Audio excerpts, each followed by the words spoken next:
akan mendengarkan firman Tuhan yang akan dibacakan oleh Ibu Rini, dan doa persiapan firman juga akan disampaikan oleh Ibu.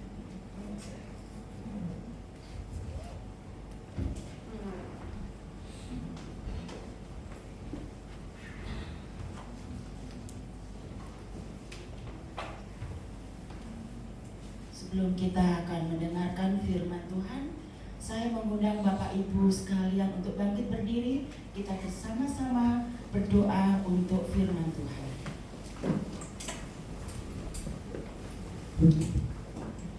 Terima kasih Tuhan Yesus.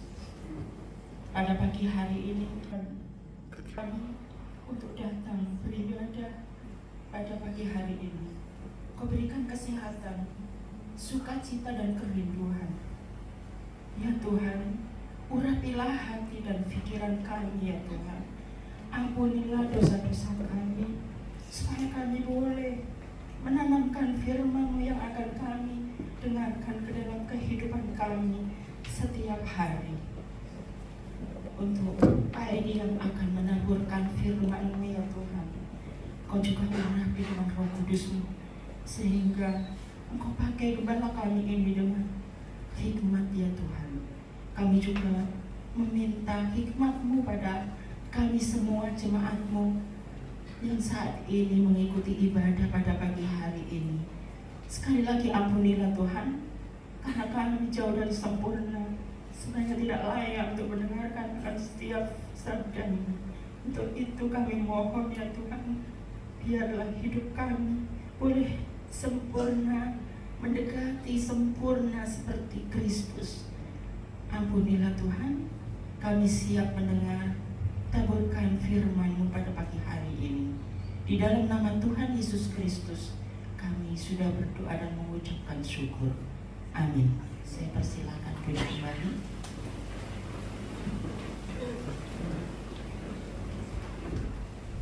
Saya akan membacakan firman Tuhan.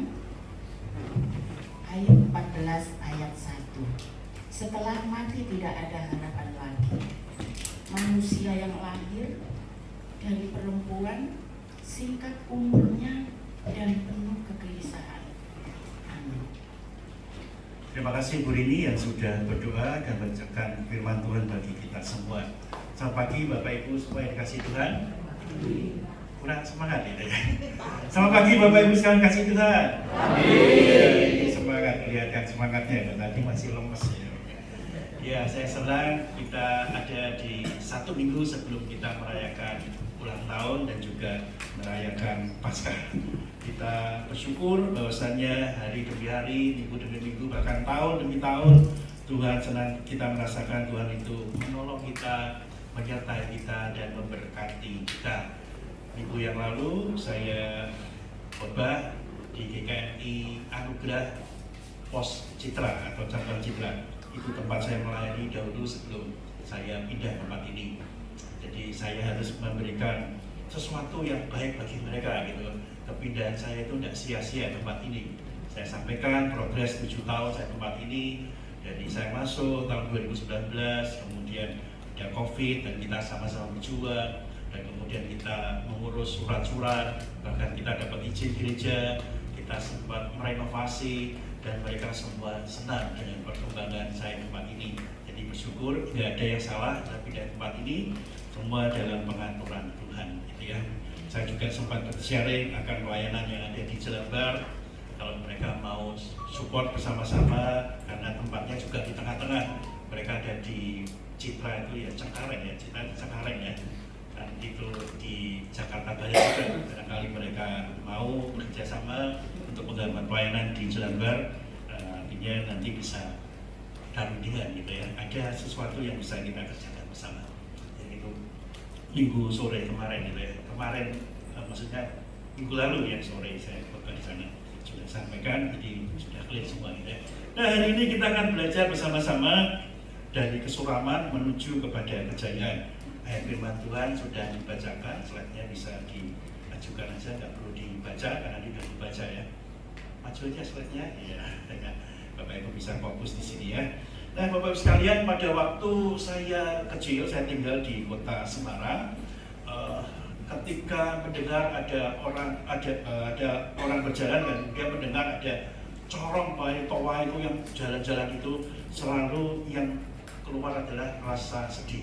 Kenapa? Karena corong itu atau toa itu memberitakan kematian.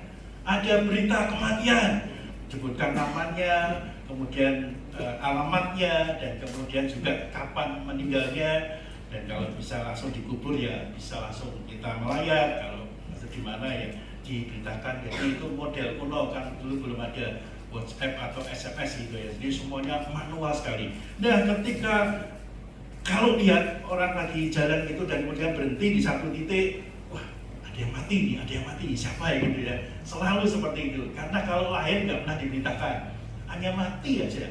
Orang yang menikah juga nggak pernah diberikan corong, hanya kalau mati keliling satu ke tempat yang lain dan kemudian deg-degan, siapa nih mati, sama mati. Kalau nggak jelas corongnya deketi, siapa yang mati? Nah, cerita seperti itu.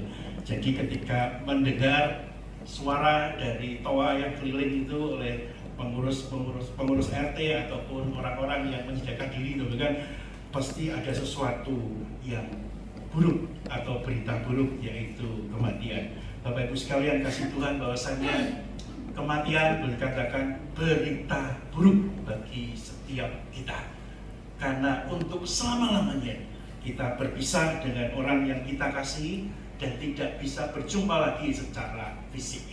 Nah, apa yang terjadi pada teks yang kita baca ini adalah pergumulan dari Ayub. Ayub adalah, kita mengenal dia orang yang sangat menderita. Dari orang yang begitu kaya, dia punya 10 anak, dia punya banyak domba, dia punya banyak ternak. Dalam waktu yang singkat, semuanya hilang. Tinggal satu, istrinya. Tetapi istrinya pun ternyata juga gak gampang, gak mendukung dia. Bahkan dia mengatakan kalimat yang tidak baik kepada Ayub. Ayub menderita. Di tengah-tengah segala kehilangan, dia juga harus menderita sakit kulit yang sangat parah. Karena dalam jarak tertentu bau. Yaitulah Ayub yang sedang kita perbincangkan pada saat ini. Dia diperparah lagi karena ada 3 sahabatnya, Elifas, Bildad, dan Sofar, dan mendatangi dia. Pada mulanya baik, mereka tuh cuma datang diem. Kalau ngomong itu bisa terasa dukungannya gitu. Tapi kemudian mereka tuh usil dengan mulai ngomong, bicara pada Ayub. Maksudnya sih baik dalam pemahaman manusia yang, Ayub, kamu kan sahabatku, ya saya berikan sesuatu. Tetapi Bapak Ibu sekalian, pada waktu itu ketika Ayub sangat menderita, dalam pikiran yang ada daripada sahabat-sahabatnya adalah, barangkali kamu itu bersalah, kamu itu berdosa, segeralah bertobat supaya Allah memulihkan keadaanmu. Ya, itulah pemahaman pada waktu itu, dan mungkin juga ada dalam pemahaman masa kini. Ketika kita melihat realitas bahwasannya ada sahabat kita, ada orang-orang dekat dengan kita menderita, barangkali ucapan daripada teman-teman atau sahabat Ayub itu juga bisa terucap dari mulut kita. Jangan-jangan kamu melakukan kesalahan, jangan-jangan kamu dikutuk Tuhan, cepat bertobat deh. Maksudnya baik, tetapi bagi Ayub yang ditulis dengan sangat jelas dalam kitab Ayub itu, dia orang yang begitu baik, saleh. Dan Ayub merasa bahwasanya dia bukan seperti itu. Dan ini hal yang tidak mudah dipahami oleh Ayub maupun para sahabatnya, dan kita pun. Andaikan kita hidup pada masa itu, bagaimana mungkin orang yang baik, gampangnya simpel, orang yang taat beribadah, dia suka berderma, dia melakukan, akhirnya kalau sekarang jadi aktivis dan segala macam, dia merelakan waktunya untuk melayani Tuhan, tapi kok bisa sakit parah seperti kutukan? Tidak gampang. Dan inilah yang terjadi dalam diri Ayub. Teman-temannya mulai bicara, Elifas, Bildad, dan Sofar. Ngobrol, Ayub semua balas. Dan ini putaran pertama, karena ada putaran berikutnya.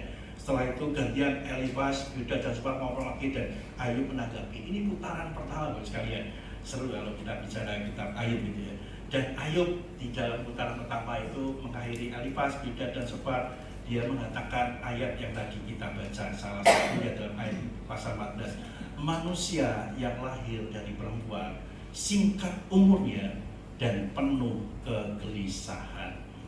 Ya, Ayub mengatakan ini bukan dengan berbangga diri, tetapi sadar bahwasannya apa yang menjadi pemikiran Ayub itu nggak nyampe ke pemikiran daripada sahabat-sahabatnya. Begitupun sebaliknya.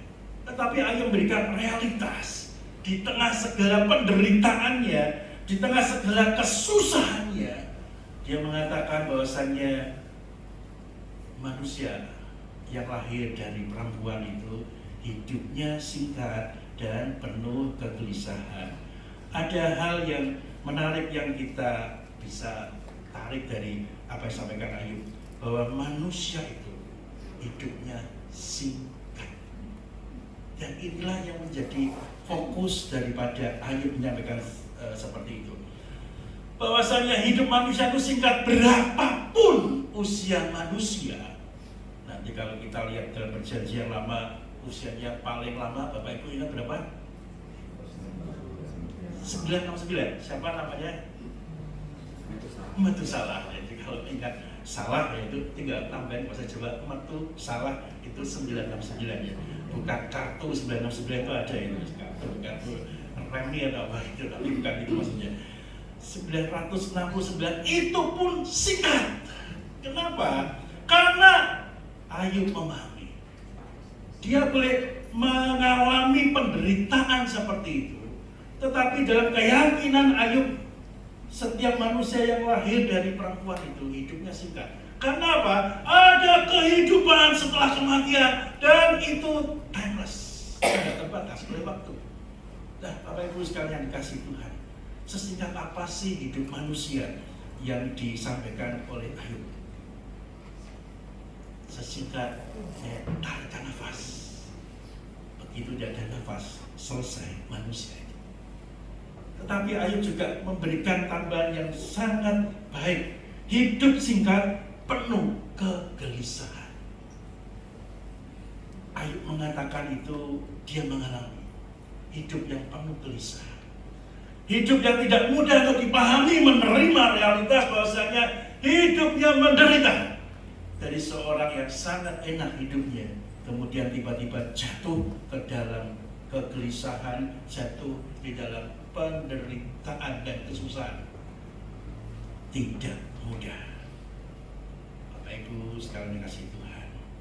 Lalu apa sih yang menyebabkan hidup manusia itu singkat dan penuh kegelisahan? Kita perlu mengingat bahwasanya sebelum manusia jatuh ke dalam dosa, manusia itu mungkin hidup abadi. Karena upah daripada dosa ialah maut. Firman Tuhan berkata seperti itu. Ketika Adam dan Hawa berdosa, dan manusia harus mengalami kematian, harus terpisah dari Allah dan mengalami kematian. Jadi berandai-andai, andaikan manusia itu tidak jatuh dalam dosa, pasti ada hidup kekal. Tetapi perandaian ini menjadi menarik. Itu pun menjadi satu cara berpikir kita, menolong kita, bahwasanya setiap kita nanti ada kehidupan kekal dan kematian kekal, atau penghukuman kekal tepatnya. Jadi hidup yang kita jalani, setiap manusia yang lahir dalam dosa, penuh kegelisahan, tetapi ada waktunya nanti setelah mati dan Tuhan membangkitkan setiap kita semua, kita hidup di dalam kekekalan bersama dengan Tuhan. Ini menjadi dasar kita yang fundamental untuk kita beriman kepada Tuhan. Ada kehidupan kekal bersama dengan Tuhan, dan ini penting untuk kita mengerti hidup manusia yang lahir perempuan itu singkat umurnya dan penuh kegelisahan. Ini adalah gambar daripada manusia jatuh dalam dosa dan diusir dari Taman Eden.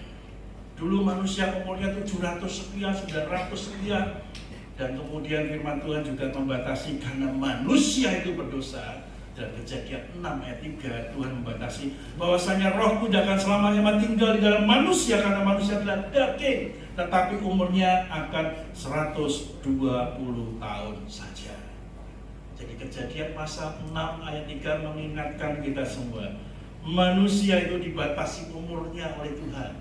Kalau dulu enggak, oke lah bebas ratusan tahun. Iya, ini masih ratusan tahun, tapi 120 tahun saja. Dan saya coba bertanya pada Bapak Ibu sekalian, ada yang kenal usianya 121 atau 120 tahun lebih di saat ini? Tidak ada kan? Luar biasa ya Tuhan. Benar-benar terjadi. Andaikan ada yang mungkin satu pengecualian lah Tuhan gitu, karena ada yang mati, tapi kan ada yang diangkat oleh Tuhan gitu. Tapi kalau Tuhan batasi 120 tahun, selesai. Saya akan mulai berhitung mundur. Andaikan Tuhan kasih kesempatan saya 120 tahun, saya masih 63 tahun lagi. Kalau 120 tahun, tapi biasanya nggak nyampe. Umur 80, 90 sudah rasanya tua banget gitu. Mungkin Mbah Tris itu salah satu istimewa ya, baru dia 88 masih seger, masih naik gunung gitu. Luar biasa. Umur manusia terbatas 120 tahun. Begitu singkat. 969 singkat, dan kemudian 120 tahun semakin singkat. Dan ingat, setiap kita yang lahir ke bumi adalah manusia berdosa, karena kita adalah keturunan daripada Adam dan Hawa. Kecuali kita punya planet lain, dan planet lain mungkin lain lagi ceritanya, tapi kan tidak ada. Setiap kita yang lahir, kita lahir di dalam dosa. Dosa inilah yang memisahkan kita dengan Allah. Seringkali saya mengingatkan bahwa dosa itu membelakangi Allah. Allah mau berjalan kemana kita nggak mau. Kita berlawanan dengan Allah. Itulah dosa. Lahir di dalam dosa. Nah, saya senang utak-atik Alkitab ingin mencari jawab yang mungkin bagi kita membosankan gitu ya. Tadi orang tertua di bumi namanya Metusalah gitu ya. Usianya 969. Nah, coba kita cek ya, Bapak Ibu sekalian, mari kita lihat Kejadian, nanti ya bisa dicek ya, Kejadian pasal 5 ayat 25 sampai 32. Silakan slide berikutnya. Kejadian pasal 5, slide berikutnya bisa dibuka. Nah, tolong dibantu, iya, cek dah. Kelihatan nggak sekalian? Kelihatan ya, kebaca nggak masalahnya? Ya, saya akan jelaskan ya. Metusalah itu tentang usia-usia di bumi ya. Namanya Metusalah, Kejadian 5 ayat 25, saya coba bacakan gitu ya. Setelah Metusalah hidup 187 tahun, jadi 187 tahun, ia menandakan namanya Lamek. Jadi Metusalah usia 187, dia menandakan Lamek yang sebelah kiri gitu ya. Kemudian dia hidup 782 tahun lagi dan usianya mencapai 969. Kemudian ayat berikutnya, Lamek ketika berusia 182, dia memperanakan Nuh. Jadi Metusalah apanya Nuh? Kakeknya. Jadi kita ingat, siapa orang tertua di muka bumi itu? Kakeknya Nuh. Namanya Metusalah, usianya 969. Lamek masih hidup 595 tahun, jadi usianya 777 tahun. Tua-tua semua gitu, dan itu paling tua itu 969 betul. Nuh memperanakan Sem, Ham, dan Yafet itu usianya 500. Udah tuil gitu ya, 500 gitu ya. Jadi mungkin ini bukan anak kembar ya, sendiri-sendiri. Jadi usia yang terakhir mungkin Yafet, dia paling kecil, dan yang paling kecil itu ketika usianya 500 tahun. Apa yang penting kita pelajari? Jadi usia Metusalah waktu Lamek lahir usianya 187. Kemudian ditambah dengan waktu melahirkan Nuh kan 182. Jadi umurnya 369. Dia punya cucu namanya Nuh. Dan ketika dia punya cicit ya betul ya. Namanya cucu ya, cicit betul ya. Usianya kan 500. Jadi tambah 500 869. Sem, Ham, dan Yafet itu ketika Metusalah umurnya 869, dia punya cicit 3 itu yang saya akan lakukan.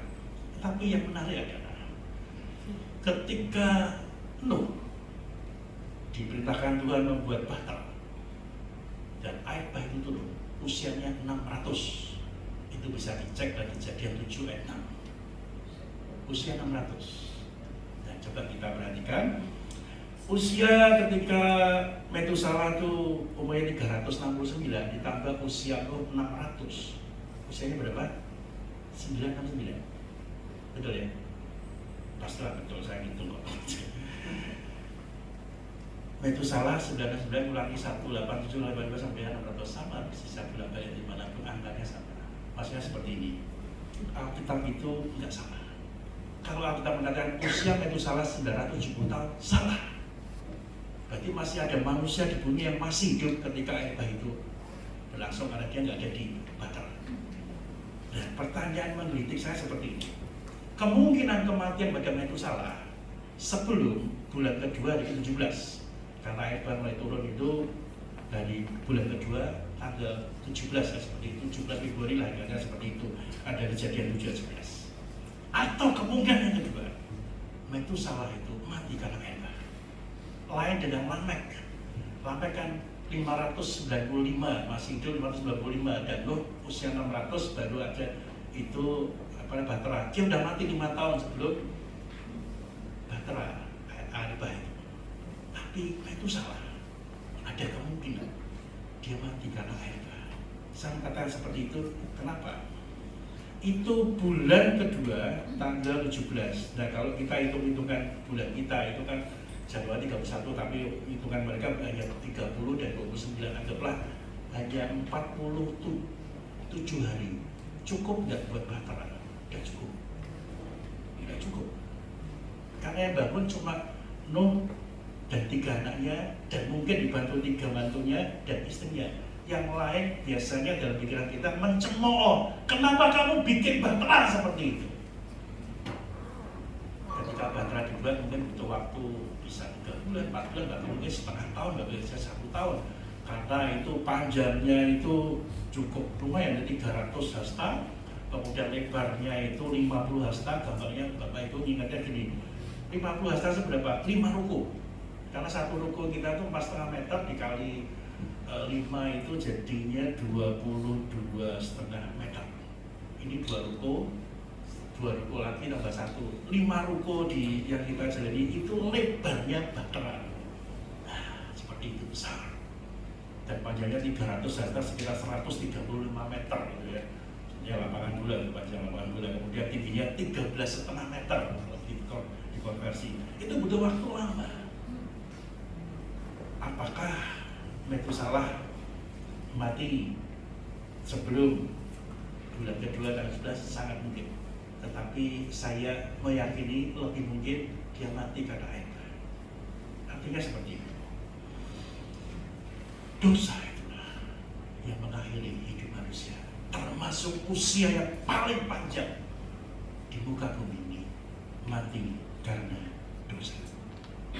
Tuhan ingin memusnahkan manusia, dan Metusalah bisa jadi salah satunya. Saya punya keyakinan Metusalah mati karena air bah. Tidak kepikirkan. Tetapi angka-angka di Alkitab itu tidak pernah bohong. Mungkin kita bacanya males seperti itu, tetapi ketika coba kita hitung, ternyata betul 969 tepat. Nah, Bapak sekalian, maksudnya seperti ini. Hidup manusia jika lahir ada di dalam dosa. Dosa itulah yang mengakhiri hidup manusia juga. Tetapi apa yang disampaikan oleh Ayub ini begitu penting bagi setiap kita ketika mendengar saat ini. Hidup yang singkat dan penuh kegelisahan.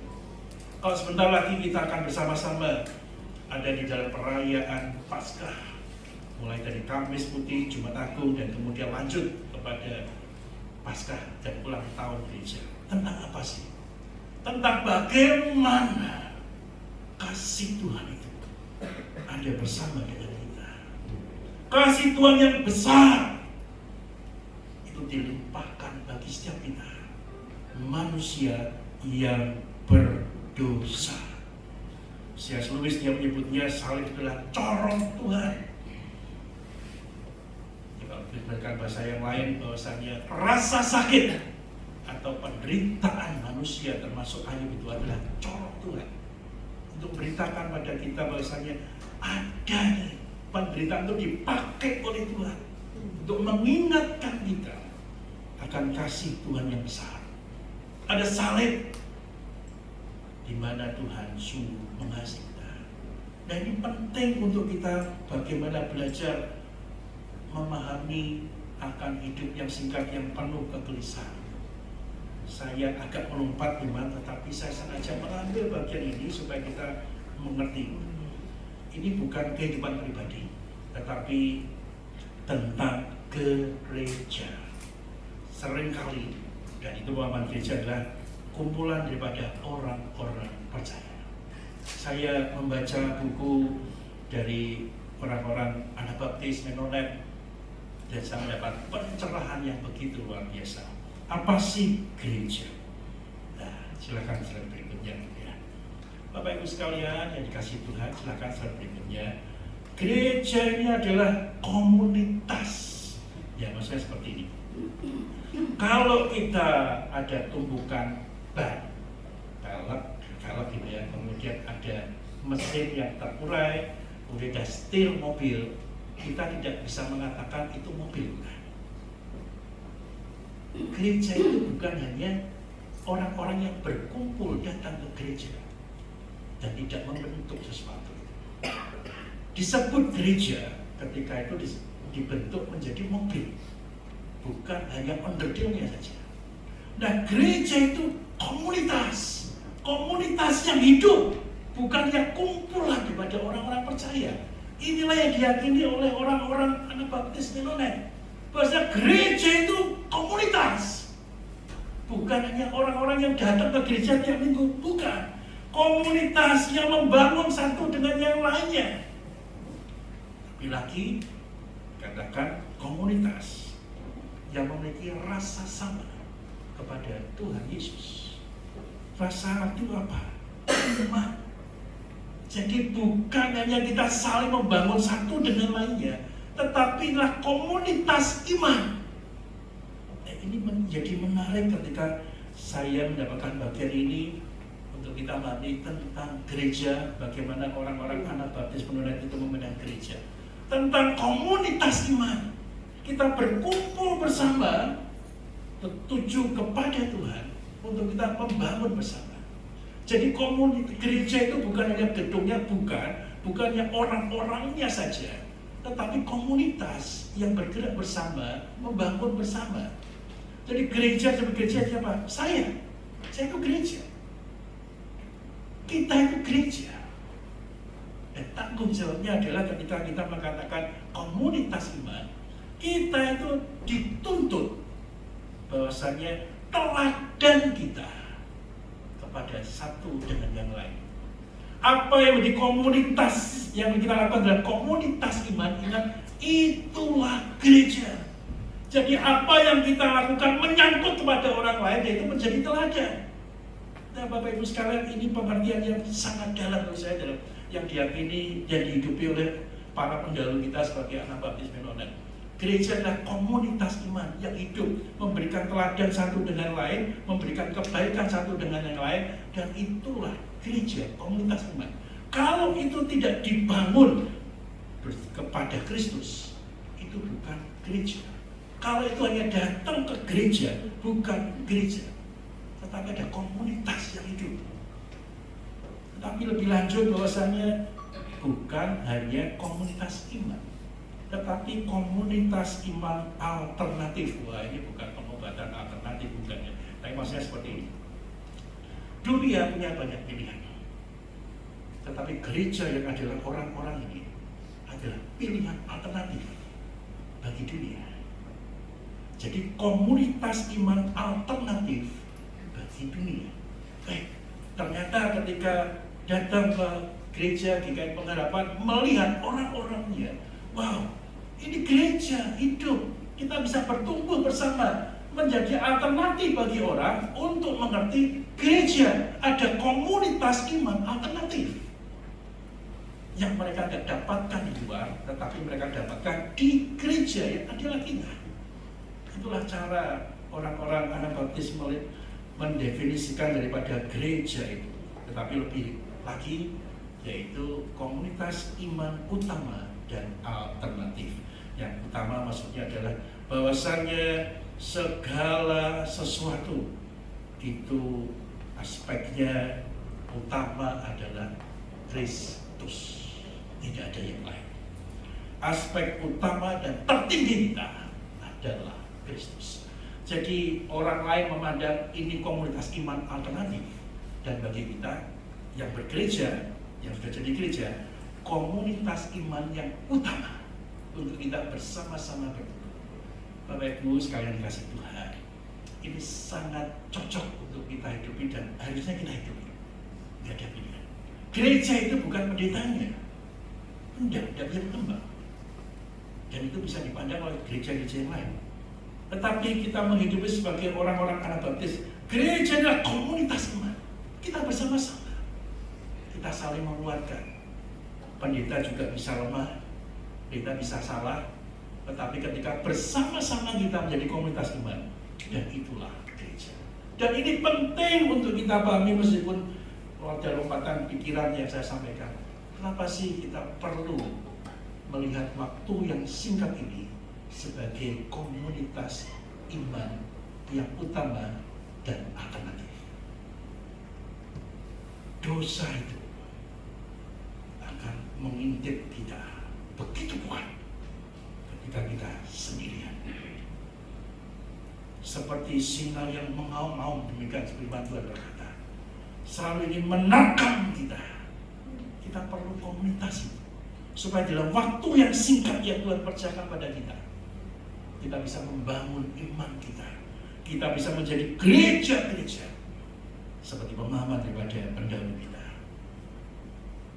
Dosa, kalau kita punya komunitas, bisa dijaga, bisa ditangani, bahkan menjadi hal yang baik, menjadi lompatan iman kita. Saya jatuh dalam dosa, bagaimana bangkitannya? Ada yang menolong kita, dan inilah komunitas iman.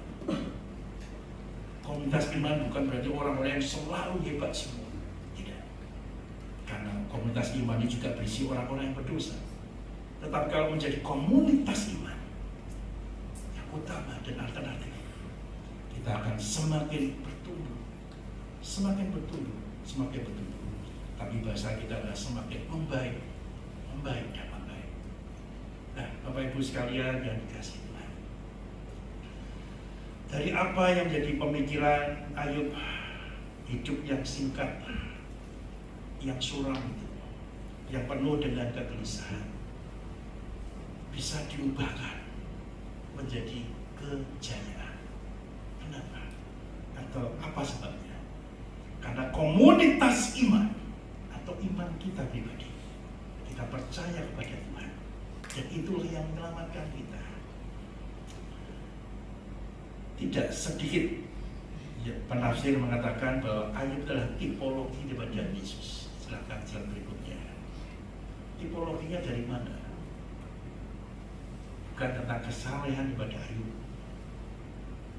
bukan apa yang dimiliki oleh Ayub, tetapi banyak mengatakan bahwasanya tipologi pada Yesus tentang penderitaan. Apa yang diderita oleh Ayub itu menjadi tipologi kepada Yesus. Ayub begitu menderita, Yesus juga menderita. Kalau hari ini kita bisa mengatakan Minggu Palmarum, di mana Yesus dieluk-elukan menjadi raja, hanya hitungan hari. Kamis tengah malam dia ditangkap, Jumat siang dia mati. Dan itulah penderitaan, menjadi tipologi daripada Yesus, penderitaan. Nah, kalau kita sampai di bagian ini, kita bisa melihat Ayub menjadi tipologi daripada Yesus. Hidup manusia itu sangat penuh dengan kegelisahan. Kita bisa melihat, oh ini tipologi pada Yesus, benar. Kalau kita bisa melihat umur Yesus jadi 33 tahun kegelisahan, iya. Dia bergumul sampai ujung hidupnya. Dia datang di Getsemani, dia bergumul pada Tuhan, kalau boleh cawan ini lalu daripada ada kegelisahan dalam hidup yang singkat. Tetapi enggak, rencana Tuhan yang jadi. Apa yang menjadi keputusasaan daripada Ayub itu juga ditorehkan atau bisa menjadi hal yang baik bisa kita pelajari, di mana Yesus berkumpul di taman Getsemani, di dalam kegelisahan itu, di dalam hidup yang singkat itu. Tapi kita tidak sampai kayak tadi. Di dalam bagian terakhir Ayub dipulihkan, dia punya kembali, dia punya anak lagi, dan hartanya juga dipulihkan. Dari kesuraman dia menjadi kejayaan bagi dia. Begitupun dengan Tuhan Yesus. Jika dia harus mati di kayu salib, itu menjadi kesuraman bagi pengikutnya. Kalau tidak ada cerita berikutnya, selesai kesuraman dan akan terus kesuraman. Tetapi kematian Tuhan dilanjutkan dengan kebangkitannya. Itulah yang membawa kejayaan, bukan hanya kepada Tuhan Yesus, tetapi itu dilimpahkan kepada setiap kita. Karena ada kehidupan setelah kematian. Yesus mengalami kematian dan dia hidup, dia bangkit dan dia naik ke surga. Ada satu hal yang bisa kita berikan dalam rentetan pemikiran kita. Nah, Tuhan itu mengangkat kita dari kesuraman kepada kejayaan kalau kita percaya kepada Dia. Kematian itu pasti hanya sampai 120 tahun. Firman Tuhan berkata seperti itu. Tetapi setelah kematian ada kehidupan yang kekal. Pikirkan dengan hidup yang singkat. Kita bisa memahami hidup singkat itu. Yang pertama, kita masing-masing harus berusaha untuk menemukan perdamaian dengan Tuhan dan keselamatan kekal. Dan temukanlah segera. Bapak Ibu sekalian yang dikasihi Tuhan, ingat hidup itu singkat dan menariknya, dan kita mengerti kita nggak tahu seberapa singkatnya. Kalau hari ini kita hanya menjadi gereja di dalam tataran yang datang, tapi kita tidak bertumbuh dalam komunitas iman kita yang utama dan alternatif, barangkali kita terhitung orang-orang yang belum menemukan perdamaian dengan Tuhan dan keselamatan yang kali ini. Pikirkan serius dan putuskan segera. Ingat, hidup itu singkat. Kenapa kita harus terus belajar? Kalau dari Pak Rudi ada sudah mengajak kita untuk membaca, itu bagian yang penting buat sekalian, membaca. Karena dari buku kita bisa mengoreksi pemikiran mereka, dan kita dikoreksi pemikiran kita. Dari buku kita bisa mengerti hidup kita seolah hidup dalam ribuan tahun yang lalu. Ayub itu ditulis mungkin cukup awal. Kita bisa mengerti kehidupan di sana. Tanpa membaca kita tidak mengerti apa-apa. Dan membaca menjadi jendela dari kita ini, untuk kita bersama-sama boleh giat, boleh bersuka membaca kita. Dan itu penting bagi setiap kita. Baca dan baca. Gerakan membaca ini bukan sekedar bayar 20.000, enggak. Itu saya sedih banyak. Tetapi bagian kita untuk bertumbuh bersama sebagai komunitas iman. Ingat, komunitas iman. Sekali lagi saya juga terus mengingatkan, ayo jemaat-jemaat baca Alkitab ya, masuklah ke grup Gema. Sekarang siapa yang ngurusin ya Gema ya? Boleh angkat tangan. Boleh diatin. Bapak Bu Yatin, Bu, saya mau ikut grup Gema, mau baca sehari satu pasal. Ayo kita baca sama-sama. menjadi komunitas iman. Itu juga menjadi bertumbuh ketika ada pertanyaan-pertanyaan, kita apa ya begini, itu bagus, kita bertumbuh. Ada pedati, kita bisa mendoakan bersama.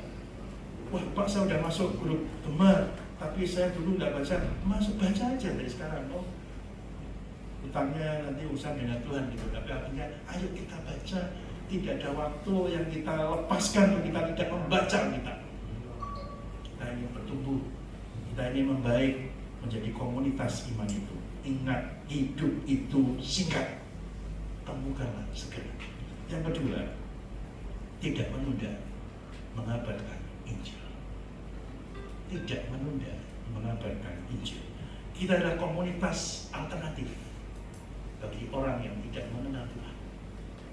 Pengabaran Injil menjadi penting dalam waktu yang singkat itu. Kita nggak tahu berapa lamanya kita hidup, tapi kabarkanlah Injil supaya orang mengerti. Ini betul nih komunitas alternatif. Jadi saya ingin bergabung karena ada kabar baik, kabar keselamatan. Jangan tunda, jangan tunda, segera dan sekarang. Yang ketiga, sebagaimana masalah kita berlimpah, dengan penghiburan kita akan berlimpah oleh Yesus Kristus.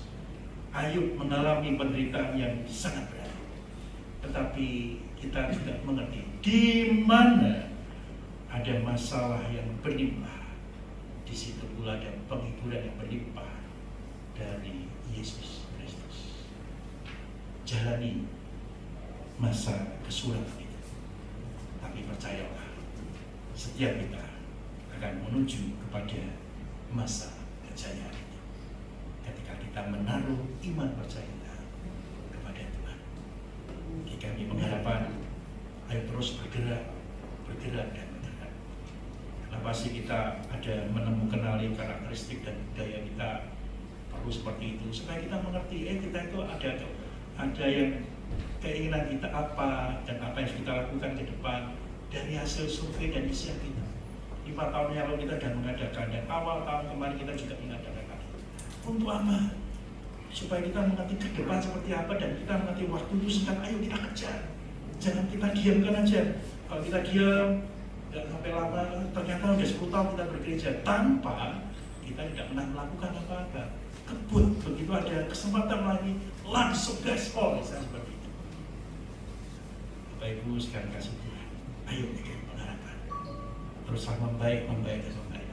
Sepanjang Tuhan memberikan kesempatan pelayanan bagi kita, tangkap, kerjakan, jangan tunda.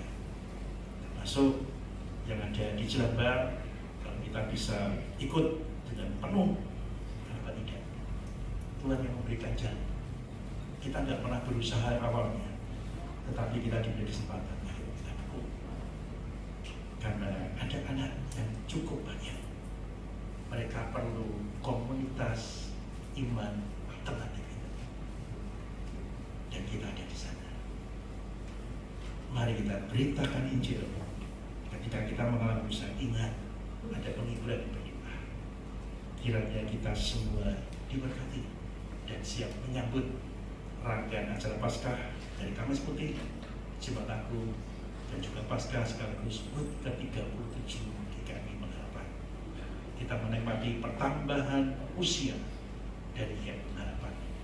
Tapi apakah kita mengalami pertambahan atau kekuatan iman daripada tahun yang lalu? Kalau sama saja, bisa jadi kita padam. Kalau turun daripada tahun yang lalu, bisa jadi kita ke arah yang tidak baik. Kita perlu komunitas iman yang utama dan alternatif. Amin. Mari kita berdoa. Bapa di dalam surga, kami bersyukur boleh belajar pada kehidupan Ayub. Hidup yang tidak mudah, sekaligus juga tidak mudah dipahami bagi setiap kami ketika menjalani hidup dengan penuh kesusahan. Tapi itulah kami ya Tuhan, manusia yang berdosa sejak kami lahir di dunia. Tetapi kami bersyukur, kami mengerti akan firman-Mu, kami mengerti akan Yesus yang sudah menebus kami manusia yang berdosa ini. dan kami sudah dibayar lunas melalui kematian-Mu di kayu salib. Kiranya kami yang mengerti hal itu, kami boleh bersyukur dan kami boleh memastikan ada kepastian di dalamnya, ada kehidupan bersama dengan Tuhan yang kekal itu. Kiranya kami boleh menikmatinya dan meyakininya. Tetapi Tuhan, kami masih tinggal di dunia. Ketika kami ada di dalam penderitaan, ingatkan kami pada firman-Mu pada saat ini, bahwa itu semua singkat. Bukan kami mengabaikan penderitaan yang berat kepada diri kami ataupun sama kami, tetapi ketika kami mengerti itu singkat, kami mengerti ada limpahan daripada anugerah Tuhan, kasih Tuhan, penghiburan Tuhan, pertolongan Tuhan, kekuatan Tuhan ketika kami mengalami kesusahan penderitaan. Terima kasih ya Tuhan. Di dalam nama-Mu Yesus Kristus kami berdoa. Amin. Ya Bapak sekalian, seperti yang kita lakukan pada akhir minggu di tiap bulan, kita akan mendoakan untuk saudara-saudara kita yang berulang tahun. Yang awal saya akan mengucap untuk saudara-saudara kita yang berulang tahun di bulan Maret, ulang tahun hari lahir kan. Yang pertama Ibu Maria Francisca tanggal 3 Maret, kemudian tanggal 4 ada 2 orang, Saudara Gerard Peterson Cahyono dan Saudara Colin Stanujaya. Tanggal 5 Ibu Govince, tanggal 8 Maret Ibu Sudarmi, tanggal 10 ada 2 orang, Ibu Bikan Grisyati dan Bapak Peter Ernest Sukamto. Tanggal 11 Saudara Matthew Andika Gilroy Hartono, tanggal 12 Ibu Nini Herlani, tanggal 18 Bapak Mega Rio Perkasa, tanggal 23 Bapak Dwi Narwanto, tanggal 25 Bapak Listio Laksono. Silakan yang kami sebut sudah maju ke depan.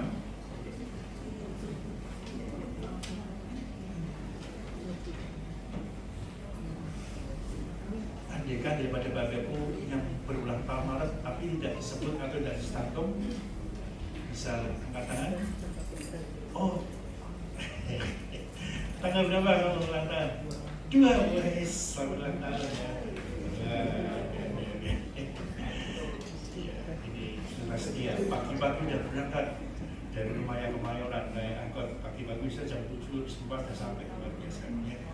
Yuk kita berdoa untuk saudara-saudara kita yang berulang tahun di bulan Maret ini. Tuhan Yesus, kami bersyukur karena hari-hari kami adalah hari-harinya Tuhan. Ketika kami boleh menghirup nafas, menarik nafas sampai dengan saat ini, semua karena anugerah Tuhan. Bukan karena kemampuan kami dan kehebatan kami, tapi benar-benar anugerah Tuhan. Tuhan ingin kami menikmati hidup kami, tetapi kami juga ingat Tuhan punya rencana atas setiap kami.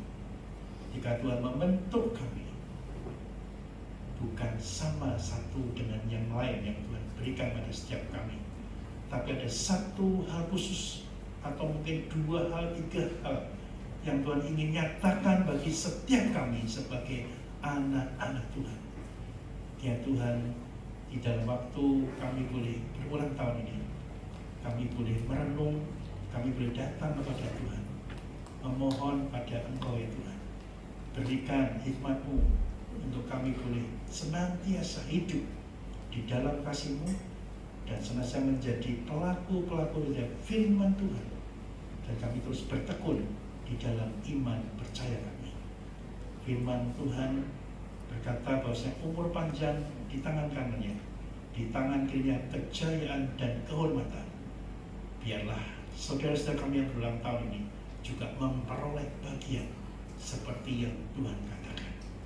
Berkati untuk seluruh apa yang menjadi usaha mereka, baik pekerjaan, baik studi, Tuhan memberkati semua dengan berlimpah.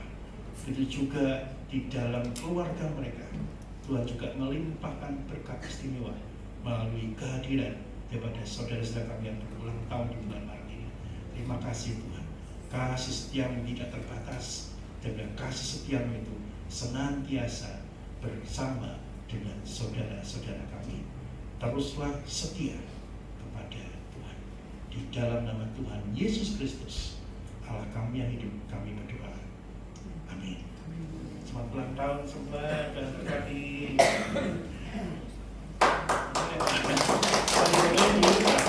Ada foto? Ya, saya foto dulu. Ya, saya foto. Ada foto ya? Malah ditulis dulu.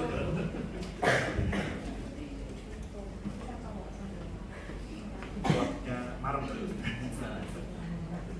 Satu, Mepet ya? ya betul.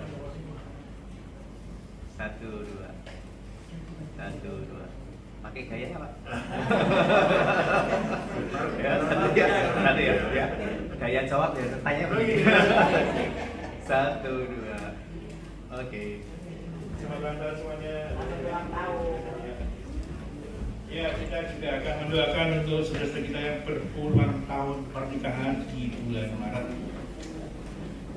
Tanggal 12 Maret Bapak dan Ibu Yunus. Tanggal 13 Maret Bapak dan Ibu Donta Sidolok Saribu. Tanggal 18 Bapak dan Ibu Sandi Prasetyo. Tanggal 23 Bapak dan Ibu Haryono Sukamto. Tanggal 25 Bapak dan Ibu John Radison Saraki. Tanggal 27 Bapak dan Ibu Christian Gunawan. Tanggal 28 Bapak dan Ibu David Christopher. Silakan maju ke depan.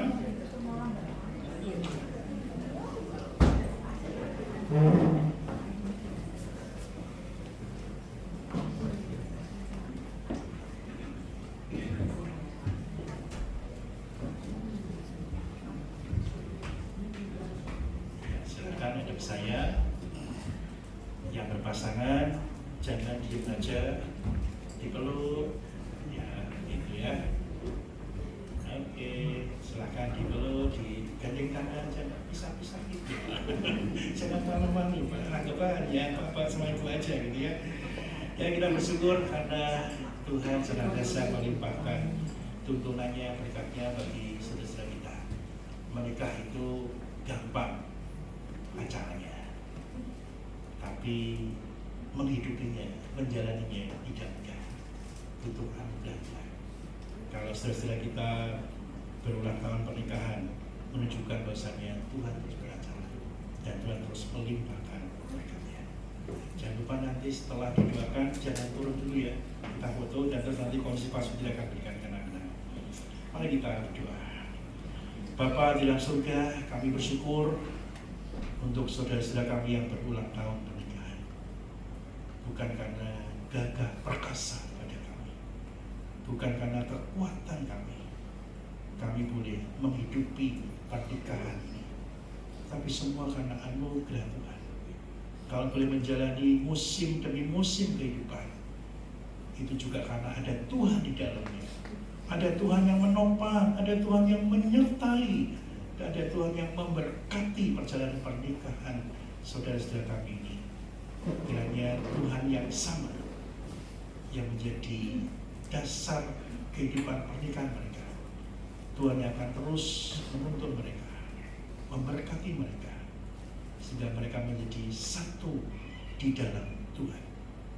Berkati yang menjadi semua menjadi kerinduan mereka, berkati usaha mereka, berkati dengan kesehatan terbaik, berkati rumah tangga mereka, berkati keluarga mereka. Semua yang ada dalam diri mereka diberkati oleh Tuhan.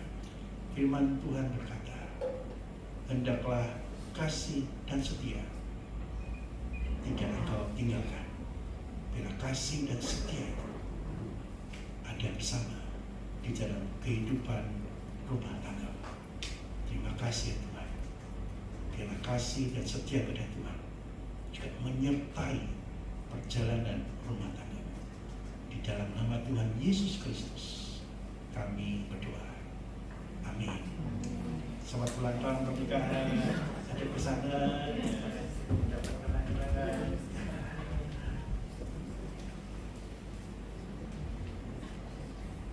Terima kasih Komisi Pak Sutri.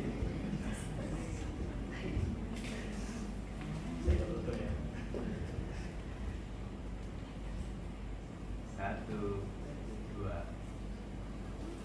dua. Pakai gaya dong. Sama-sama gitu.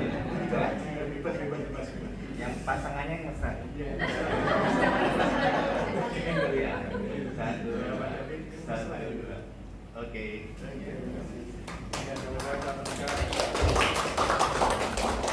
Saya silakan selanjutnya pada Pengatua Rusia.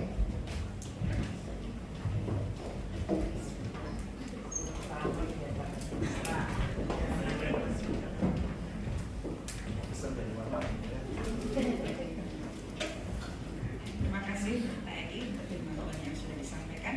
Yang mengingatkan kita bahwa hidup itu singkatnya, banyak kesuraman, banyak kegelisahan. Tapi kita bersyukur bahwa kita punya Yesus yang memberikan kita kejayaan, memberikan kemenangan dalam kehidupan kita. Lagu terakhir kita nyanyikan Menanglah dalam Yesus. Baik, ketiga kita nyanyikan sambil menunggu.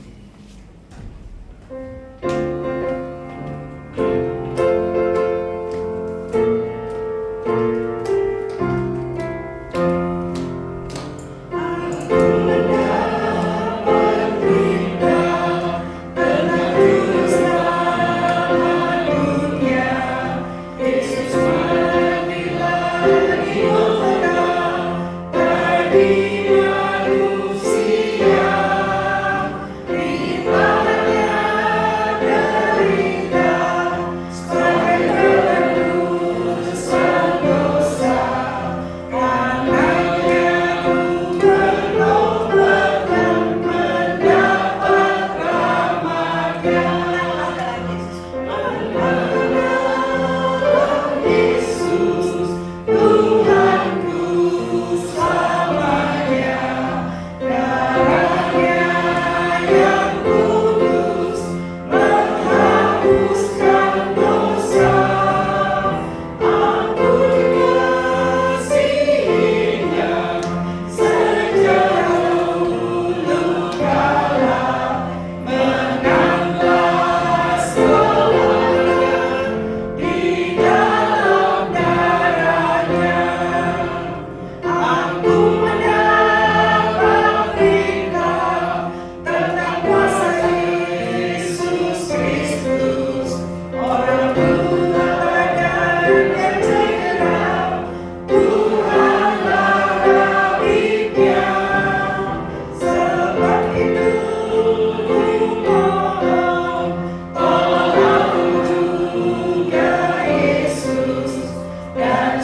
umat Kristen yang ingin meneladani Kristus, malah kita mengikrarkan komitmen kemuridan.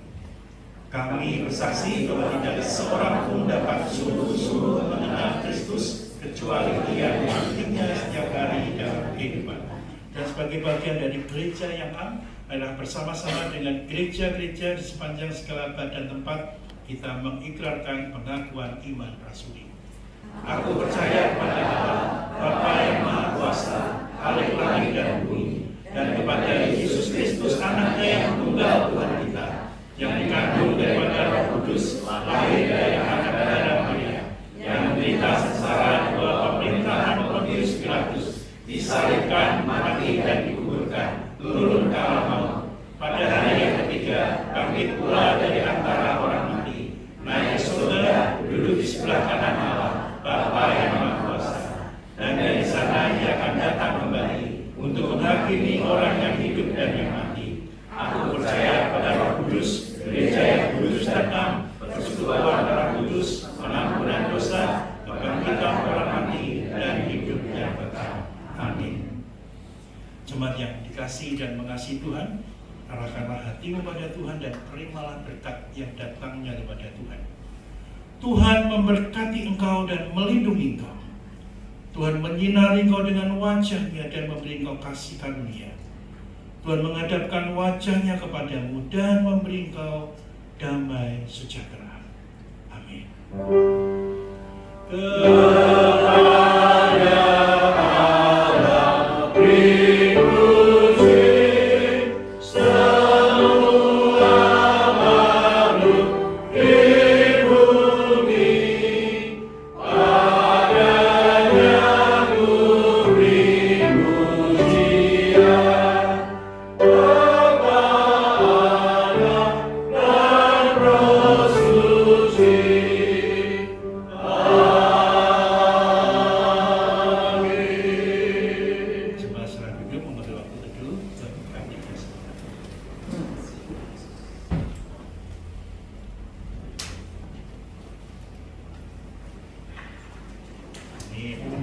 Ya Bapak sekalian, kalau boleh sedikit, Bapak Ibu kalau bantu isi survei yang sudah saya sampaikan, misalkan kembali ke WA Group hari ini terakhir, kita membantu rekan kita yang ada di GKMI yang muda.